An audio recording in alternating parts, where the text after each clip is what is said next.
Álbum novo do BK. Eu não escutei ainda, mas eu puxei uma enquete, cara, no Twitter. Então, eu vou dar a minha opinião sobre o álbum, apesar de não ter escutado. E eu juro que isso não é clickbait, mas é claramente pra ganhar visualização. Mas tem mensagem, cara. Fica até o final aí do vídeo, que tem mensagem e sextou. Abebe Bikila é o nome dele e centenas de pessoas, ou melhor, desculpa, milhares de pessoas descobriram que o nome dele é esse depois de assistir a entrevista do BK comigo em 2017. Enfim, dei muita sorte. BK ia tocar em Queimados no aniversário do Batidas e Rimas. Obrigado, Romildo, por essa força que você me deu. Quando eu encontrei o BK, eu descobri que na real já tinha até o contato da galera dele, cara, por causa da Batalha do Real. Olha que loucura, né? O mundo é pequenininho, o mercado, cara, é do tamanho de um ovo. Vou pegar um ovo ali pra ilustrar, ó. Um ovo. Do tamanho de um ovo, viu? E aí eu marquei com a produção dele, o Gabriel Rec. Aí eu marquei com o Gabriel Rec pra gente gravar ali atrás do Palácio do Catete, na Rua do Catete, do lado do metrô. Tava ventando pra caramba, a galera zoou muito, inclusive, esse vídeo, falando muito boa a entrevista com o Furacão Katrina. Inclusive, foi uma época que o meu canal cresceu bastante. Você provavelmente tá assistindo esse vídeo porque você viu esse vídeo na época. Então, obrigado por estar comigo há 3 anos, olha que legal, coraçãozinho.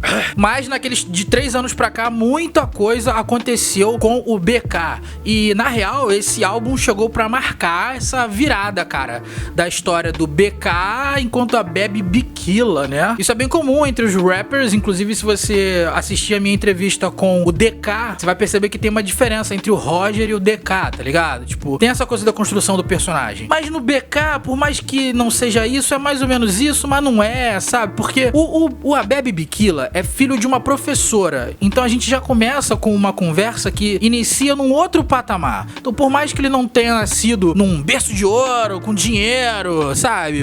Cheio de grana, ele nasceu num ambiente propício ao desenvolvimento do seu conhecimento, né? Ele nasceu nesse ambiente favorável para que ele fosse muito além das boas rimas que ele escreve. Na real, o BK, cara, ele era fotógrafo, né? Ele era fotógrafo da roda de rima, acho que era a Roda do Catete, não lembro. Eu fiz um dossiê sobre os 3 anos da Pirâmide Perdida, já passou mais de 3, claro, mas quem sabe um dia eu solto aí aqui no canal o dossiê Pirâmide Perdida, e aí conta como é que o BK entrou pra esse bonde e tal. Então, se você quer ver esse dossiê acontecer, já comenta agora. Dossiê Pirâmide Perdida. Mas enfim, BK. O BK, ele começou a se desenvolver muito como artista já antes do lançamento do Castelos e Ruínas, né? Foi um álbum que bateu muito, todo mundo escutou, eu ouço até hoje. Quando eu encontrei com a Bebe no dia da gravação lá pro meu canal em 2017, eu falei, cara, olha, tem uma música aqui que é a que eu mais gosto, não tá na gravação, não tá no vídeo.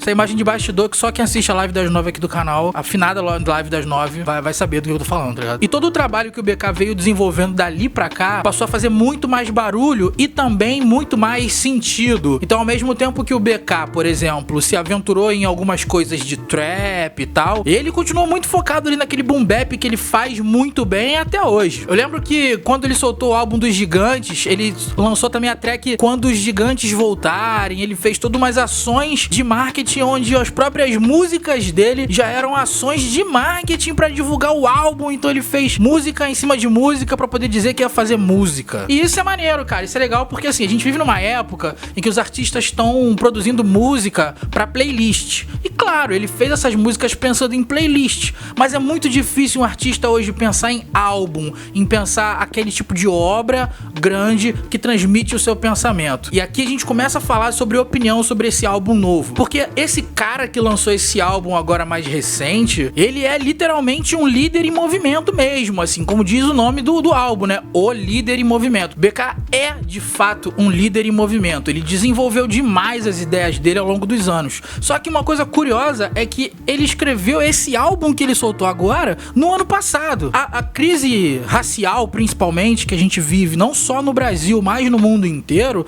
é uma coisa já de séculos. Mas eu não quero entrar na profundidade dessa discussão, porque esse vídeo aqui é sobre o álbum novo do BK, que eu não escutei ainda, mas eu tenho opinião e eu vou te falar já o que eu penso sobre esse álbum.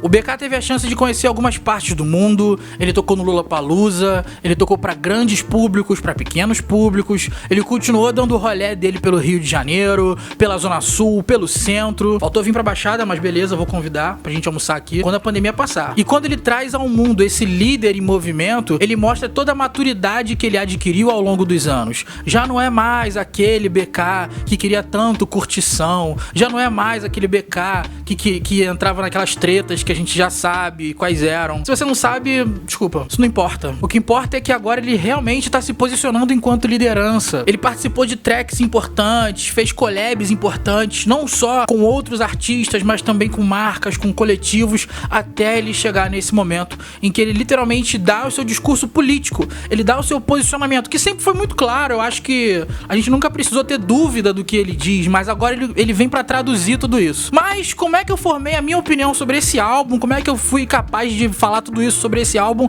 apesar de nem ter escutado o álbum ainda? É simples.